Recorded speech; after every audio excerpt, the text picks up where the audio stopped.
So joining us to talk about this is retired District Court Judge James Barretto. Judge, thanks for your time.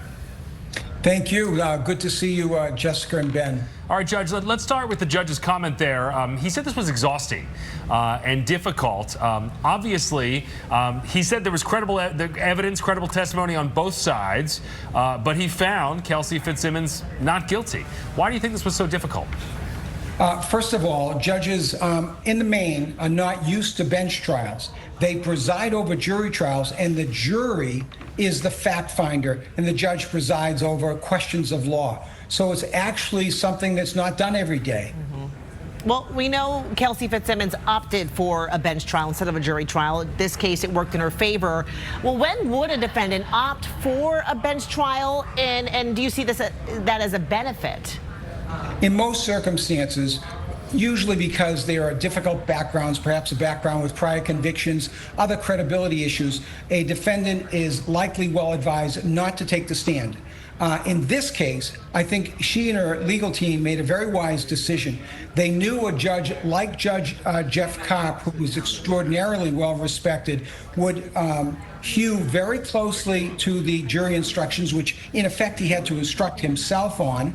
He knew and knows in his very being what beyond a reasonable doubt means. Sometimes with jurors, they could possibly become emotionally involved or empathetic to one or more parties. So I think they made a very smart decision. So let's talk about that beyond a reasonable doubt. The judge said his decision came down to some key pieces of evidence that could not be proven beyond a reasonable doubt and not testimony, though in some ways this case was he said, she said, right? You had Kelsey Fitzsimmons against the officers who were responding. So help us understand that balance, considering there really wasn't a ton of physical evidence in a case like this. Sure.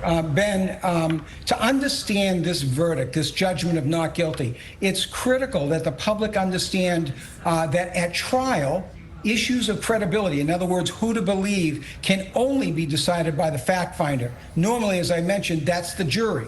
Here, it was the judge. So he took pains, as you pointed out, to comment on credibility, giving us a window into his thought processes that we'd not normally have. And in his comments, he stated, by and large, he found the testimony of Officer Noonan and the defendant credible, in other words, believable on the material and relevant points.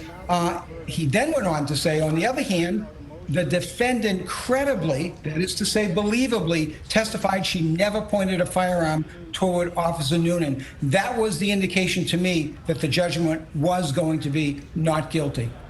All right. Thank you so much, Judge James Barretto. We appreciate your time. Thanks, Judge.